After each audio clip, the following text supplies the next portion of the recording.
processador de um computador executa uma série de instruções de máquina que o instruem o que fazer. Sobre os processadores seu funcionamento é incorreto afirmar que... Atenção, ó, tem coisas mágicas que a gente tem que se habituar, né? Não vacilar na hora que se pergunta o não, o incorreto e marcar algo que está correto. Tá? É uma coisa que a gente tem que ter atenção para não fazer. Tá? Não basta só o conhecimento, tem que ter atenção. Vocês obviamente vão notar que dessas questões que a gente está finalizando essa apostila, um ou outro termo eu ainda não falei de forma explícita. Né? Explícita, mas implícita já passou certamente pela explicação. Então, tentar ligar os pontos aí para chegar na conclusão, tá? Eu estou fazendo aqui com vocês, com essas questões que eventualmente eu coloco sobre algo que eu ainda não falei, ou que estão complementando o que eu falei, o exercício que eu sugiro que vocês façam em casa. Ou seja, façam as questões para perceber o que é que você ainda não sabe. Tá legal? Você identificar onde é que estão faltando as peças do seu quebra-cabeça. Quem souber pode falar, tá? Os barramentos têm o mesmo número de bits? Tem o mesmo número de bits nos barramentos? Que barramentos? Tem barramento para tudo. Barramento de dados. Barramento de endereço e barramento de dados. É uma boa pergunta. Eles têm o mesmo número de bits? Necessariamente?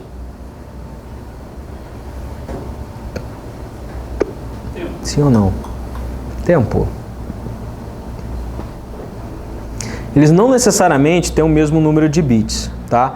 Mas é recomendável que por uma simplicidade, a mesma questão, uma simplicidade da arquitetura, se você tiver barramentos de tamanho, né, de largura equivalente para dados e endereço, inevitavelmente pelo barramento de dados você vai ter que passar, né, uma instrução. E nessa instrução, eventualmente vai ter um endereço que você vai ter que localizar na memória, certo? Então se esses valores forem muito discrepantes, você pode criar uma certa complexidade na sua arquitetura. Talvez isso fique mais bem entendido quando a gente avançar um pouquinho mais no estudo, que eu vou mostrar como é essa comunicação entre o processador e a memória principal, e você vai perceber que apesar de não existir uma restrição que faça com que os dois tenham que ser exatamente iguais, né, é desejável que eles tenham, né, uma relação, uma proporcionalidade ali, né, para que simplifique a arquitetura. Tá? Mas com certeza o que determina a quantidade de bits do barramento de dados e do barramento de endereços é alguma coisa que a gente já estudou, né, para cada um deles especificamente.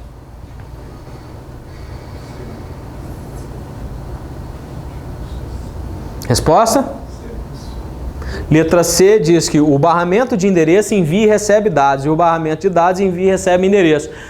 Ainda que eu não tenha estudado isso, não faria muito sentido, apesar de a gente ver muita coisa sem sentido no mundo, né? Não faria muito sentido alguém dar um nome para um barramento de dados se ele vai trafegar endereço, e dar um nome para um barramento de endereço se ele vai trafegar dado. Concorda? Né? Então, assim, quem trafega dado é o barramento de dado, quem trafega endereço é o barramento de endereço. Isso me permite introduzir o seguinte cenário. CPU precisa falar diretamente e sempre com quem? Memória principal. Por quê? Porque aqui estão meus dados, né? E seguindo a arquitetura de von Neumann, mais as minhas instruções. Tá tudo ali, ok? Não necessariamente dessa ordem, nem muito menos separado, tá? Muitas vezes. O desejável é que sim, mas aí a gente já entra no segundo modelo de arquitetura, que é a arquitetura de Harvard, né? A arquitetura de Harvard, justamente, ela busca a separação, né, do armazenamento das instruções de dados. Oi. Posso ter L1 e L2? Não, L1 e L2 são nomenclaturas de memória cache. Elas não são memória, né, elas não estão na memória principal. Elas são um dispositivo de memória intermediária que fica entre o processador e a memória principal para compensar a diferença de frequência do papo do processador com o papo da memória. Processador, fala aí a frequência do seu processador na sua casa, 3 GHz, 4 GHz, né? Qual é a memória mais rápida que você consegue colocar na sua placa? 1 MHz? 1 GHz? 1 GHz normalmente, né? 1066, 1333, né? Você fica aí mais ou menos na casa aí de 1 GHz, próximo de 1 GHz, certo? Ou seja, um é 4 vezes, às vezes 10 vezes a velocidade do outro. Então, para que toda vez que eu estiver executando instruções eu não tenha que ficar esperando, né? É como se o processador é extremamente rápido, né? Aí tudo que ele vai fazer, ele fala assim: terminei, agora me dá alguma coisa a memória. Aí fica aqui assoviando, chupando cana e tal. Aí a memória devolve, aí o processo rapidinho já peça outra coisa. Ou seja, o desempenho degrada bastante por causa do famoso gargalo de von Neumann. Ou seja, o que é o gargalo de von Neumann? Né? Eu tenho que, inevitavelmente, ficar pedindo instruções e dados para a memória principal. E se o que eu consigo de velocidade do processador normalmente evolui muito mais rápido do que eu consigo evoluir de tempo de acesso à memória, eu crio um gargalo. Porque o processador ele consegue executar muita coisa, mas a memória não consegue acompanhar essa velocidade de raciocínio, né, de papo. Então, muitas vezes eu perco muito nesse desempenho, eu boto uma cache aqui no meio para falar mais com o processador e evitar que ele vá toda hora na memória pegar dados. Fala. A pergunta dele é o seguinte, pode falar. Tem L1 e L2, ele quer saber se a L1 fica especificamente dentro do CPU. Não precisa ficar, mas hoje em dia quase tudo que é processador tem as caches L1, L2 e inclusive até L3 dentro do próprio processador. Tá legal? Ok? O que possibilitou isso? Miniaturização. Consigo fazer componentes muito menores do que eu conseguia fazer alguns anos atrás. Originalmente não, tinha separado. Isso. Isso, né? Isso. Alguns anos atrás eu tinha lá, né, a memória L1 dentro do processador e uma memória L2 que era um pouquinho maior, mas o tempo de acesso era mais lento, porque eu gastava menos dinheiro para fazer, né? Botava ela ali do lado de fora e não gastava muito para miniaturizar ela, né? Então ela ficava do lado de fora e eu usava ela.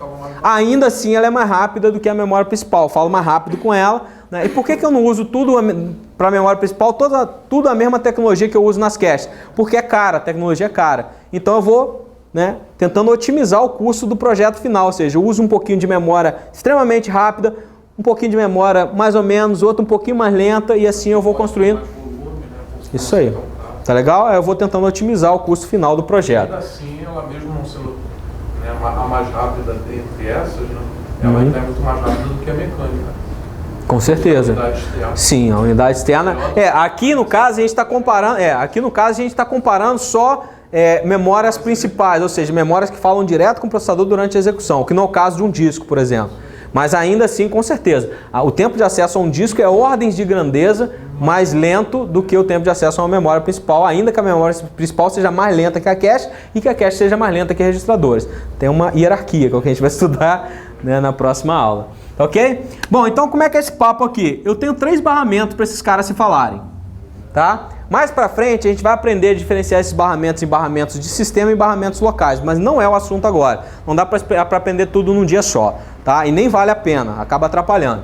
Então, por enquanto, eu sei que tem 3 barramentos entre esses 2 elementos aqui da arquitetura, da organização desse computador. Esses barramentos são controle, dados e endereço. Tá?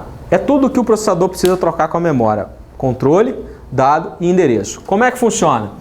Pelo barramento de controle, toda vez que eu preciso falar com a memória, eu mando uma informação dizendo se eu quero ler ou escrever. Read ou write. Mando um sinal, se eu quero ler na memória, eu mando nesse barramento um sinal de leitura. É só um sinal, tá? Ler ou escrever. É o que eu mando no barramento de controle. Tá ok? Certo? Eu dou a ordem para ela. Bom, para eu acessar uma posição da memória, eu tenho que fornecer para ela também o quê? Não adianta falar para ela assim, me lê uma posição de memória. Ela fala qual? Né? Então eu tenho que mandar para ela o endereço. Eu mando o endereço por onde? Pelo barramento de endereço. Aí eu mando aqui um endereço. Um número que vai identificar uma determinada posição dessa memória. É onde eu quero ler ou escrever. Tá ok? Belezinha? Tá? E o barramento de dados sobrou para fazer o quê? Mandar ou receber dados. Quando é que eu mando e quando é que eu recebo dados da memória? Eu vou mandar dados quando a operação for de write e vou receber quando for de read. Ou seja, se eu vou ler alguma coisa da memória, o endereço que eu mandei aqui, eu vou mandar, por exemplo, eu mandei esse endereço e a operação de read. Então quer dizer que eu quero ler o que tiver dentro dessa posição de memória. Então a memória vai pegar essa informação, vai colocar nesse barramento e esse negócio vai sair aqui do outro lado. Fiz uma leitura na memória com essas 3 informações. Tá legal? Se for uma operação de escrita, aí já é o seguinte, mando o endereço, que é o que eu quero, né? Mando a operação, né, o sinal de controle, que é o write, e mando também o quê? O dado. Mando o dado, vou escrever na memória. Aí eu mando o dado daqui para lá agora. Aí ele vai lá e coloca esse troço naquela posição. Então o barramento de dados é bidirecional. Boa observação. Barramento de dados é bidirecional. Barramento de memória é Unidirecional. Não faz sentido a memória dizer para o processador, me dá alguma coisa da sua posição de memória, né, 00000001. Não faz sentido, o processador não guarda dado. Né? Ele guarda temporariamente para executar, mas ele não é um armazenador de dados, ele é um processador. Tá certo? Ok? Então esse barramento dos três é o único que é unidirecional. Ok? Certo? Controle é bidirecional. Por quê? Porque a memória pode mandar um sinal de interrupção ao processador para responder a um processo assíncrono de solicitação de entrada e saída. Isso quando a memória é assíncrona. Quando ela é síncrona, ou seja, ela é controlada, leitura escrita por ciclo de clock, eu não precisaria desse sinal de interrupção. Tá legal? Ok? Dúvidas? Nenhuma? 1.500. Dá tempo para todas? Ok, tá? Então o resto ali daquelas afirmações está correto, então a gente não precisa perder tempo comentando o que está correto, né? É só tentar fixar aí. Tá ok, gente? Bom, então agora componentes internos de um processador. Unidade lógica aritmética é quem de fato executa uma instrução. Né? Na verdade, assim, o que a unidade lógica aritmética executa não é a instrução propriamente dita, são operações elementares, esse é o nome correto, que compõem uma instrução. Uma instrução pode ser composta, na verdade, por uma ou mais operações elementares. Operações essas que são aritméticas ou lógicas. É o que o processador faz. Certo? Ok? Ah, mas poxa, o processador toca meu filmezinho sei lá, né, que eu peguei lá, botei meu Blu-ray, ele leu, tocou aquele negócio, tudo bonitinho. Né? Como é que ele faz? Pode ter certeza que aquilo que ele está fazendo, de alguma maneira, está sendo traduzido em algum cálculo, né, para poder renderizar, processar aquele vídeo e exibir para você os pixels que, né, você precisa que sejam exibidos. Né? Cada pixel daquele é um bit que o processador vai cuspir na tela para você no formato de uma cor. Tá legal? Ou algo parecido. Uma função matemática, alguma coisa vai ser feita do ponto de vista de cálculo. Tá? Ou lógica. Tá legal? Unidade de controle é quem controla, né, a execução da instrução. Controla, tá? Não é que faz a execução. É quem controla a execução das instruções. Então a unidade de controle, entre outras coisas, né, ela é responsável por buscar uma instrução. Ela que é responsável, tá vendo aqui, ó, barramento de controle? Quem escreve nesse barramento do ponto de vista do processador é a unidade de controle. É ela que escreve ali dentro. Quero ler, quero escrever. Quero ler, quero escrever. É o que ela faz. Tá legal? Ela vai ali e escreve um sinal de controle, tá? E ela busca instruções nesse formato, então aqui esse dado que veio de lá para cá pode ser uma instrução que a unidade de controle mandou buscar, tá legal? Ela decodifica instruções, né, com a ajuda da unidade decodificadora que ela contém, né? E eu tenho também dentro do processador os registradores. O que são registradores? Definir aí, questão discursiva. Defina o que é um registrador. Ele é mais rápido que o cache, né? Ele é mais rápido que uma cache. Mas eu preciso de uma definição do que é um registrador. Seria uma memória exclusiva do processador. Eu preciso começar dizendo que ele é uma unidade de memória. Né? É uma unidade, uma pequena unidade de memória, né, com pouca capacidade de armazenamento, né, interna ao processador com uma alta, né, ou seja, eu vou dizer que é alta velocidade, mas a expressão correta para ser usada, que vocês vão se habituar ao longo do curso, é baixo tempo de acesso. Certo? Eu falo em tempo de acesso. Quanto menor o tempo de acesso, melhor para mim. Do ponto de vista... variáveis? Onde entra as variáveis? É isso. Inclusive, aí eu completo a minha definição dizendo que nesses registradores, né, eu armazeno, né, temporariamente as instruções e operandos, ou seja, os dados que vão ser usados por instruções que o processador está naquele momento executando. Certo? Tem registradores de propósito específico e de propósito geral. Ou seja, propósito específico, aquele registrador sempre guarda o mesmo tipo de informação. Sempre guarda uma instrução ou um endereço, e tem os registradores de propósito geral, que o que você botar lá dentro ele está aceitando. Né? Tá ok? Tá? Aí depende da arquitetura. Oi? Eles são tipo RAM? Eles são tipo... Na verdade, o registrador em si, você não precisa endereçar ele. Você até endereça, mas ele é uma unidade de memória atômica. Você não tem posições dentro dele. É volátil? É volátil. É volátil. Tá? Eu não digo que o tipo de memória que eu uso ali é usado também para fazer memórias RAM, certo? Não para usar como memória principal, porque é muito caro para isso. Tá? Registradores são dispositivos de memória que usam tecnologia de memória estática, uma memória cara e rápida. Tá? Só que ele é uma unidade atômica de armazenamento, você só escreve uma palavra dentro dele. Então você não precisa endereçar, eu quero o pedaço que está na metade, não tem isso. eu quero o valor do registrador tal. Então o que você endereça é o registrador em si e não uma posição dele. Então não é que ele seja acesso aleatório, ou acesso direto, ou acesso sequencial. Você dá o identificador, ele te cospe o que tem dentro. Ele é atômico, o que tem dentro dele é uma informação só. Tá legal? Bom, então assim, do ponto de vista dos registradores de uso específico, né, a gente pode destacar alguns que tem na maior parte das arquiteturas, sem medo de exagerar, na verdade, praticamente em todas, né?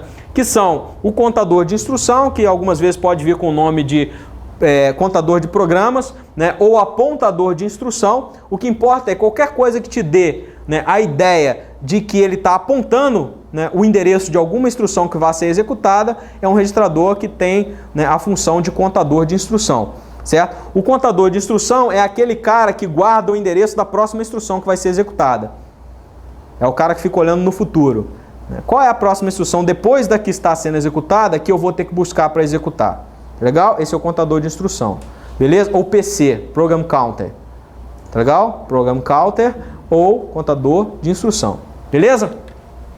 Tem um outro registrador que vocês não podem confundir com o CI, que é o registrador de instrução. Esse cara, ele guarda a instrução que vai ser ou está sendo executada, certo? Uma vez que eu trouxe uma instrução da memória, eu vou colocá-la dentro do registrador de instrução, a unidade decodificadora vai ler essa informação, decodificar e traduzir isso em um comando para a unidade lógica aritmética poder executar via unidade de controle, correto? Esse é o fluxo. Então o registrador de instrução ele não guarda endereço, como é o caso do contador de instrução, certo? Ele guarda a instrução propriamente dita. E o contador de instrução ele guarda a próxima. O registrador de instrução guarda a atual, certo? O contador de instrução guarda o endereço da próxima instrução. O registrador de instrução guarda o conteúdo da instrução atual. Perfeito? Beleza? Bom, tem outros registradores também que são bem famosos, que são o registrador de endereço de memória e o registrador de dados de memória. Aqui na aula eu vou ficar falando de REM e RDM. REM e RDM, ok? O REM, RDM, para simplificar e não ficar falando esse nome grande toda hora. Então, o registrador de endereço de memória é o registrador que guarda endereços de memória. Quem é esse cara? É o cara que fica aqui, ó. Nesse cenário, eu só preciso de um aqui, ligado nesse barramento. Se eu estou acessando só uma unidade de memória, só preciso de um desses caras, tá? Para que serve ele? Para quando eu quiser acessar alguma coisa na memória, eu escrevo nesse registrador de endereço de memória e quando eu escrevo aqui, essa informação atravessa, né, junto com a informação de controle ali, o barramento para dizer à memória qual é a posição que eu quero acessar. Tá legal? Esse é o registrador de endereço de memória. Fica coladinho no barramento de endereço de memória. Tá certo? Então o REM fica colado no BE. Beleza? Tá? E assim como o RDM é o registrador que é usado para enviar e receber dados da memória. Ou seja, ele fica aqui, ó. Então quando alguma coisa vem da memória numa leitura, é aqui que eu escrevo esse cara antes de passar para dentro da CPU propriamente dito. Aqui já é dentro da CPU, mas antes de entregar para ser usado numa operação. Tá legal? Quando eu quero escrever dado na memória, eu coloco o dado aqui e dou uma ordem de escrita para um determinado endereço e esse dado vai atravessar o barramento e vai para a memória. Tá legal? Então o tamanho desses barramentos, medir tamanho do barramento é dizer quantos bits o barramento trafega por clock. Cada vez que eu bato o sino, quantos bits passam naquele barramento. Certo? O tamanho desse barramento ele tem uma relação direta com o tamanho desses registradores. Perfeito? Não adianta eu passar um elefante dentro de um canudinho. Ok? E aí, esse tamanho, essa relação, eu vou deixar como exercício para vocês pensarem, né? Qual o tamanho que o BE tem que ter em relação ao RE, qual o tamanho que o RDM tem que ter em relação ao BD, né, o barramento de dados, ou vice-versa, ou se existe alguma relação entre esses caras. Tá? Isso vai ficar como exercício para vocês pensarem para a próxima aula. Beleza? Tá claro isso aqui?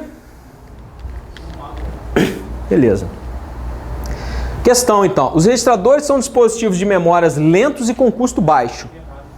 Totalmente o contrário. São dispositivos rápidos. Na verdade, é a unidade de memória que tem dentro do computador mais rápida de todas, certo? E com custo normalmente muito alto, certo? Tanto é que se eu pudesse, eu botava esse mesmo tipo de memória na memória principal e eu tinha um computador, né, fantástico. Só não faço isso porque tamanho e custo, né? Esse tipo de memória é de baixa integração, ou seja, os componentes que formam uma memória que compõe um registrador, uma memória cache, né, eles normalmente ocupam muito espaço no chip. Então, se eu for fazer uma memória dessa com muita capacidade de armazenamento, eu vou gastar um espaço bem considerável, certo? Diferente da tecnologia que é usada para a memória principal, ok? A gente vai entender isso na prática daqui a pouco, tá? Na prática não é pegar o chipzinho não, é falando, né? Exercitando. Ok, então tá errado. Os registradores utilizados pela CPU e pela memória para comunicação e transferência de informação são respectivamente... Rápido assim? Ok? Certeiro? Registrador de dados de memória para trafegar dados, registrador de endereço de memória para trafegar endereços. Perfeito? As seguintes características sobre registradores estão corretas, exceto não volátil está errado, porque um registrador é uma unidade de memória volátil. O que quer dizer isso? Desliguei o computador, o que estava lá dentro foi embora. Né? É o que acontece aí quando a gente não está estudando tão aprofundado, né, de forma tão dedicada para o concurso. A gente dorme, esquece, aí no dia seguinte tem que estudar tudo de novo. Né? Se só assistir a aula, chegou em casa, dormiu, no dia seguinte tem que começar do zero, estudar tudo de novo. Não é isso? Né? Enfim, o resto está tudo correto ali. Então a resposta incorreta é a letra E. O conteúdo do registrador de dados da memória determina a capacidade máxima de armazenamento da memória principal. Quem é que teoricamente não, na verdade, limita, né, a capacidade máxima de armazenamento da memória principal, então? Registrador de endereçamento de memória. Por quê? Ele guarda um endereço. Esse endereço vai ser informado à memória para poder localizar a informação.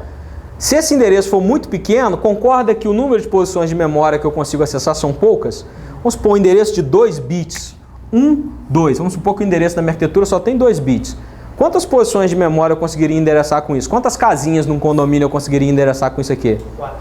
4. Né? Que são elas as combinações dos bits 00, esse seria um endereço, 01 seria outro endereço, 10 seria outro e 11 seria outro. Ou seja, eu teria 2, né, que é a base, ou seja, né, a quantidade de símbolos que eu tenho para usar aqui em cada posição, isso é um endereço em binário, elevado a 2 porque eu tenho 2 bits, ou seja, 2 possibilidades aqui, 0 e 1, vezes 2 possibilidades aqui, 0 e 1, ou seja, 4, ou seja, 2 ao quadrado. Ok? Então, se eu tenho 10 bits, quantas posições diferentes de memória eu poderia criar e endereçar na minha unidade de memória? 2 elevado a 10. Se são 10 bits, as variações desses 10 bits vão me dar 2 elevado a 10 permutações, né, que eu posso combinar ali desses bits. Tá ok? Beleza? É a mesma coisa que eu chegar para você e falar assim, ó, o número do seu telefone tem 8 dígitos, agora 9, né? Tem 9 dígitos decimais, ou seja, cada dígito vai de 0 a 9. Quantos telefones no máximo, né, um determinado DDD poderia ter? Né? 10 a 9. Ok? Certo? Ou seja, cada posição eu tenho 10 possibilidades. 10 vezes 10 vezes 10 vezes 10 vezes 10. Tem aí 10 a 9 possibilidades, que é o número de dígitos que eu tenho para usar. Tá ok? Mas isso aí a gente vai ver ainda na frente, tá? Essa coisa da representação numérica, sistema de numeração, a gente vai ver já já. Beleza? Quer dizer, de certa forma ou diretamente, isso determina a capacidade máxima de memória que você pode Sim. produzir. Você já reparou que, tipo assim, você compra um computador, aí você compra, instala lá um sistema operacional, aí o Windows pergunta lá, você quer instalar um sistema operacional 32 bits ou 64? Você fala, quero 32. Né? Não vou gastar muito não, quero um de 32. Aí você bota lá o sistema operacional de 32 bits. Aí você vai lá e compra, fala assim, quero ter uma super memória, vou comprar 20 GB de memória. Você vai lá, compra e instala no seu computador. A placa suporta, tudo bonitinho. E aí na hora que você vai, né, dar uma olhada lá no que o sistema operacional está enxergando realmente de memória, o que tem lá? 4 GB. Por quê? Porque 2 elevado a 32 é a capacidade máxima de endereçamento que você tem. 2 elevado a 32 é 4 bilhões, 96 milhões, 0,000,000. Ou seja, 4 GB de informação que você consegue, né? Isso. Tá legal? O resto é ignorado. Apesar de estar lá fisicamente disponível para você, você não consegue usar. Certo? Tem que usar técnicas, né, do submundo aí, um PAE, alguma coisa do tipo aí para conseguir. Tá legal? Também chamado de contador do programa, ou Program Counter, né, o apontador de instruções é um registrador que tem por função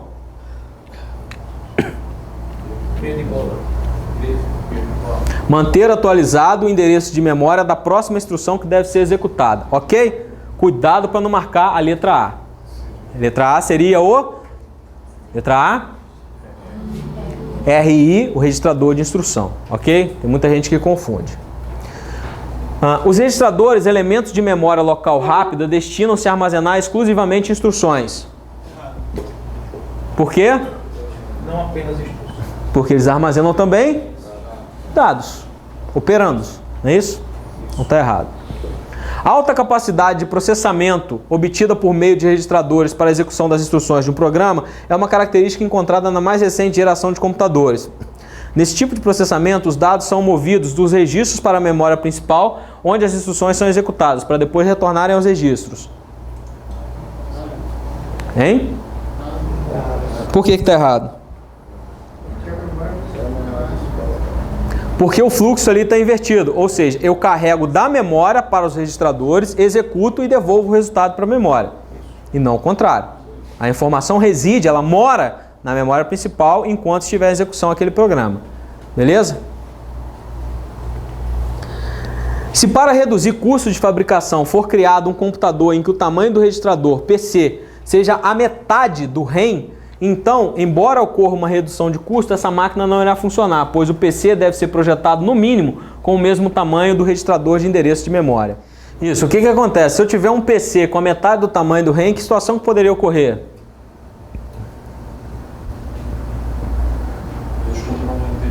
Se eu tivesse o que ele está falando ali, um PC, né, um contador de programa, um registrador de contador de programa, com a metade do tamanho do RAM, que situação poderia me impedir a execução de programas numa máquina? Poderia prejudicar o funcionamento desse equipamento, se é que ela existe. O tamanho da RAM não está ligado ao program count. Não está ligado o tamanho do RAM não está ligado ao program count, mas o contrário, deveria haver uma relação. Por quê? Endereçamento da memória. Bom, enfim, o que vocês acham? Certo ou errado, para começar? Errado. Certo? Por quê? Pensa na situação que é o seguinte. PC com metade do tamanho. Vamos usar um exemplo bem fácil de imaginar. PC com 32 bits. RAM com 64 bits. Vamos dizer assim. Vamos pensar uma coisa bem fácil de interpretar. Com esse PC, com esse RAM de 32 bits, quer dizer que eu posso enviar endereço de até quanto para a memória? De 64 bits. Certo? Posso enviar endereço de até 64 bits para a memória. Ou seja, eu consigo endereçar quantas posições de memórias com esse registrador de endereço? 2 elevado a 64. Certo? Se o meu PC só tem 32 bits, quantas posições eu consigo referenciar? Ou seja, onde é que podem estar essas instruções? Só nas 2 elevado a 32 primeiras posições da memória. Ou seja, se tiver instrução ou algum programa armazenado a partir da posição 2 elevado a 32 menos 1, eu não consigo endereçar, eu não consigo localizar a instrução desse programa. Correto? Vai dar um erro. Agora Ó, não vai funcionar. registrador de endereço, não vai dar erro não. Eu não consigo endereçar, eu não consigo localizar o programa, eu não consigo achar aquilo que está armazenado naquela posição de memória. Não consigo chegar lá. Correto?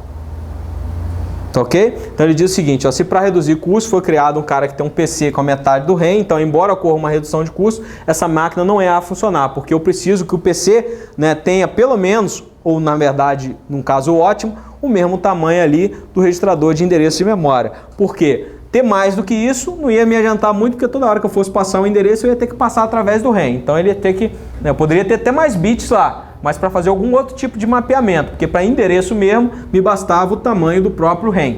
Agora, menos que isso, eu tiver endereço, um PC menor do que o tamanho do RAM, o que vai acontecer é que eu não vou conseguir localizar instruções, partes de código que estão em posições de memórias mais próximas do final. Mas na verdade, né, se uma for o dobro da outra, por exemplo, que é o caso da questão ali, eu não consigo varrer a metade da memória para frente, localizar e usar as instruções que estão ali colocadas. Tá legal? Ok? Ok ou não ok? Estou dando umas caras ainda assustadas. Então o PC tem que ter o mesmo tamanho. No mínimo. No mínimo. Você pode até ter mais, mas aí para mapear outras coisas. Né? Para usar como endereço em si, o tamanho tem que ser pelo menos igual. Tá? Ok? Porque você tem que conseguir mapear todas as posições de memória que o seu código pode estar perdido por alguma parte dela aí. Isso aí. Tá? Ok? Beleza. Considere as afirmativas abaixo sobre registradores. 1. São dispositivos que armazenam valores temporários, principalmente dentro dos processadores. Tá certo isso? 2. São utilizados tanto para armazenar resultados quanto para obter valores de entrada das operações na execução de instruções lógicas e aritméticas. Eu boto os valores que eu uso nas operações lá dentro dos registradores também? Ok. Não podem ser utilizados para armazenamento de valores na memória. Essa frase ela é ruim, tá? Ela dificulta um pouquinho acertar a questão, tá? Para facilitar, pensa assim, eu não posso usar um registrador específico para mandar um valor para a memória. Certo? Eu não uso um registrador para poder, através dele, fazer um envio desse dado, né? Transitar o dado para poder levar ele até a memória. Hã? Não, ainda que exista o barramento, eu estou dizendo que assim, eu não vou escrever nada no registrador para poder mandar isso para a memória. O processador vai mandar direto da unidade lógica aritmética para a memória. Hã? Existe essa possibilidade ou não? Ou seja, o que está certo ali então? 1 e 2. Não é isso? Resposta letra B. Tá? Então, essa terceira frase ela é ruim, ela não deixa claro o que ele quer dizer. Né? Então, aqui o que ele está dizendo é o seguinte, né? Por exemplo, eu não posso usar um registrador para poder escrever um dado e esse dado ser levado para a memória. Exemplos que contradizem essa afirmação são o RDM e o REM, por exemplo. Né? No caso de endereço, o REM, no caso de dado, o RDM. Perfeito? Dúvidas? Sem dúvidas? Batemos no cronômetro certinho. Quase certinho. Ainda sobrou uns minutinhos, se alguém tiver alguma dúvida, estou à disposição.